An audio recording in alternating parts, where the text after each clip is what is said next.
Salut à tous et bienvenue sur la chaîne dédiée au montage et à l'infographie. Aujourd'hui, on va repasser en revue les bases des transitions et animations dans PowerPoint.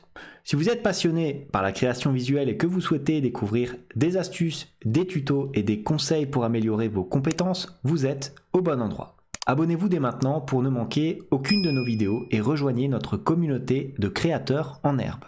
Alors dans cette vidéo, je souhaite vous parler de l'utilisation assez basique des transitions ainsi que des animations dans PowerPoint. Ça va être assez simple pour la plupart d'entre vous, mais il est important que vous sachiez comment tout cela fonctionne pour ensuite pouvoir créer des designs un petit peu plus professionnels et plus élaborés. Donc je vais utiliser comme élément de base différentes diapositives qui me sont proposées au niveau des modèles de PowerPoint et on va voir comment faire une transition entre mes différentes diapos. Alors déjà, qu'est-ce qu'une transition? Regardez, si je lance mon PowerPoint, que je vais ici dans le diaporama à partir du début, j'ai donc ma première diapositive qui apparaît ici.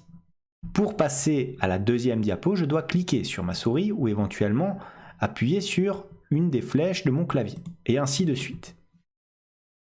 Si je souhaite animer un petit peu ces différents éléments, je peux choisir de transitionner entre une diapo et une autre. Par exemple, si je souhaite avoir, disons, l'apparition de ma diapo 2 après la diapo 1, avec par exemple un basculement vers la gauche ici.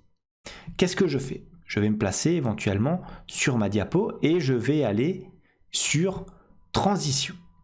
Au niveau de la transition, vous voyez ici, j'ai un cadre dans ma barre d'outils avec l'ensemble des différents éléments qui vont évoluer entre mes deux diapos. Par exemple, si je passe ici par-dessus Morphose et que je clique sur Morphose, j'ai un aperçu de ce qui va apparaître comme transition. Regardez, si je lance maintenant mon diaporama, donc à partir de la diapo 1, comme ceci, je clique et regardez, ma transition est beaucoup plus propre. Si je reclique, bien sûr, je n'ai plus de transition. Je retourne sur ma diapo, mais je me dis que cette fois-ci, je souhaite faire apparaître, ici entre la diapo 1 et la diapo 2, ma diapo numéro 2, mais en la faisant s'intégrer vers la gauche comme ceci dans mon visuel.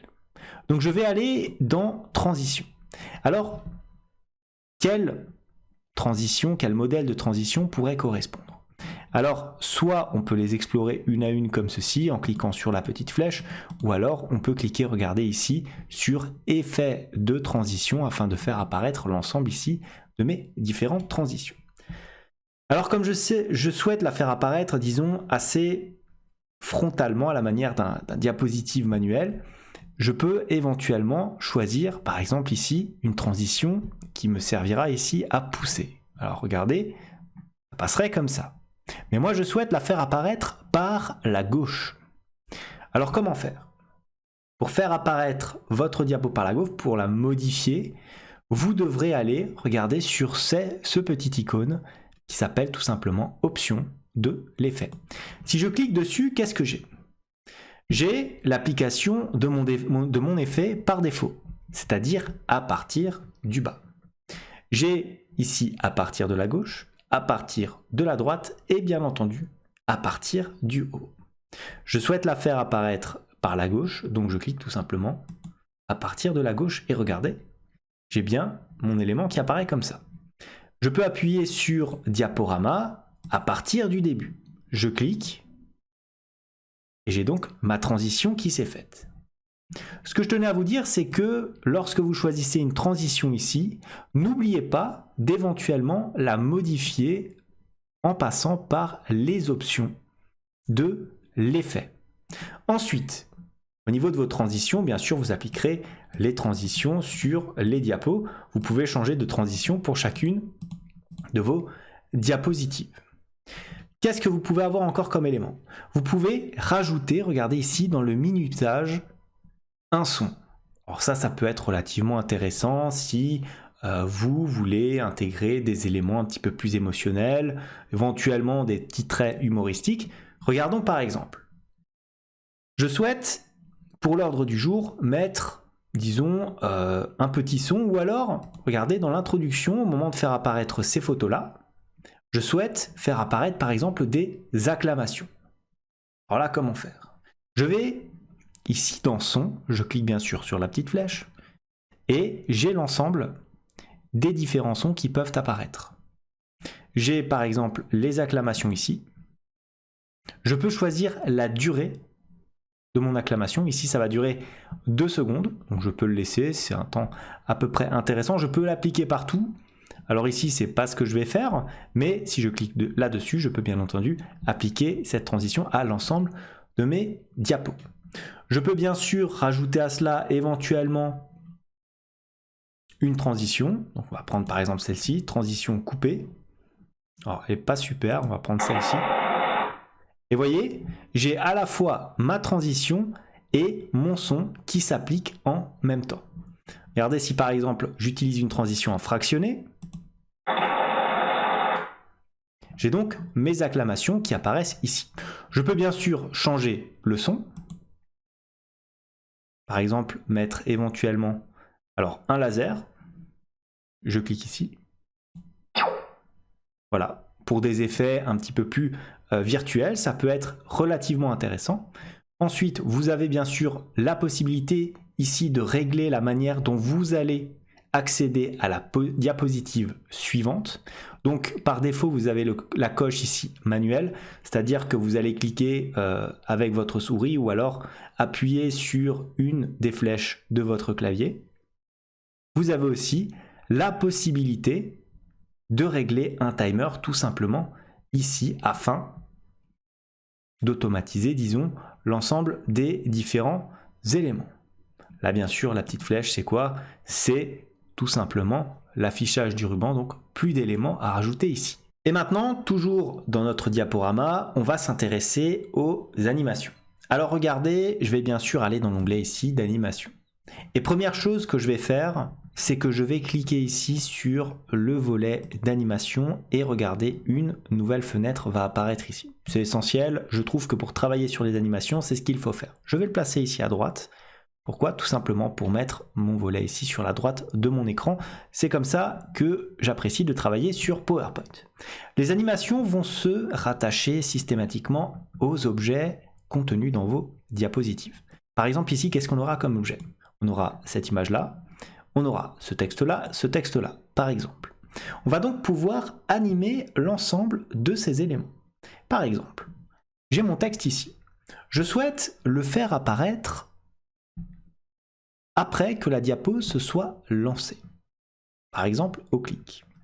Je vais cliquer par exemple sur une des animations. Je peux choisir l'ensemble des façons dont mon texte ici va apparaître. Si je clique sur apparaître tout simplement, il va apparaître comme ceci.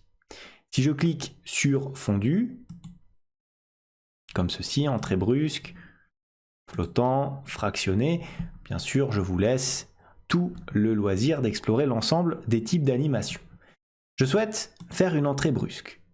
Mais je me dis, je ne vais pas la faire entrer comme ça par le bas, parce que ça va gêner éventuellement l'utilisateur qui ne verra pas le texte ici.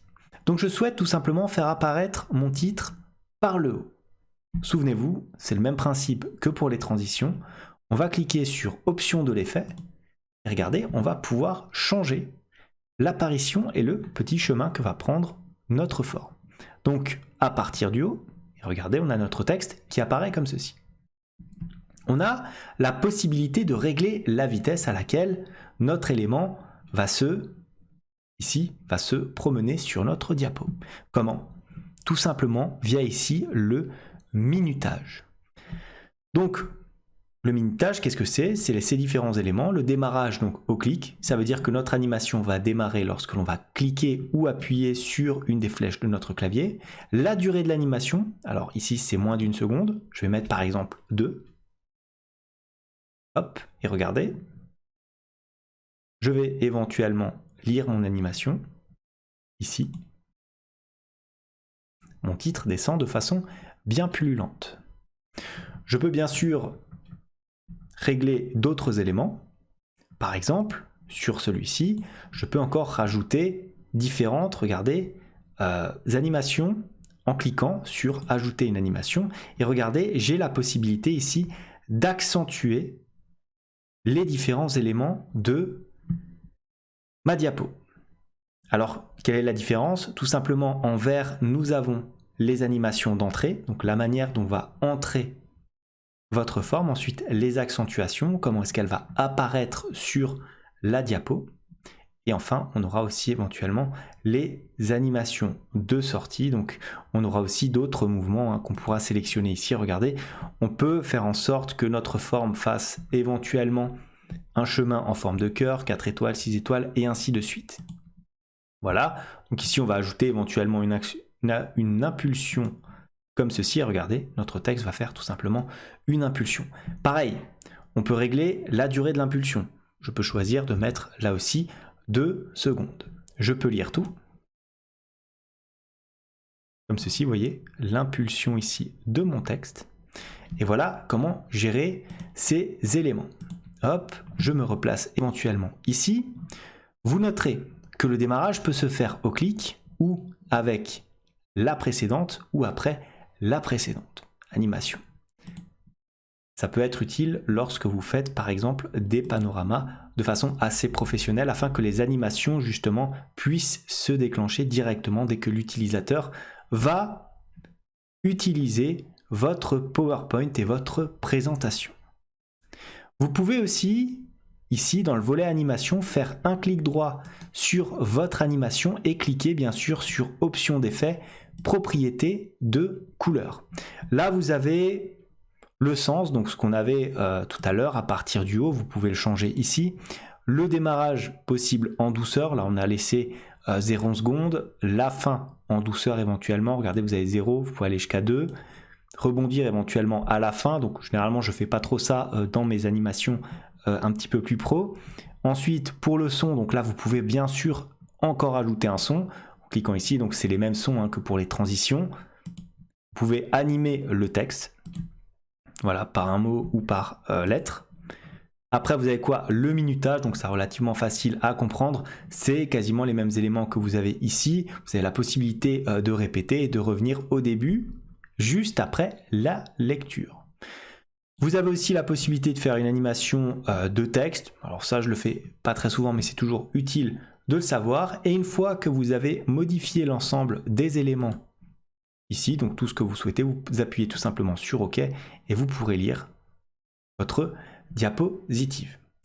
Voilà ce que j'avais à vous dire sur la manipulation des transitions et des animations. Ça me paraissait très important pour la suite, disons, de la chaîne, sur tous les termes que je vais aborder sur PowerPoint.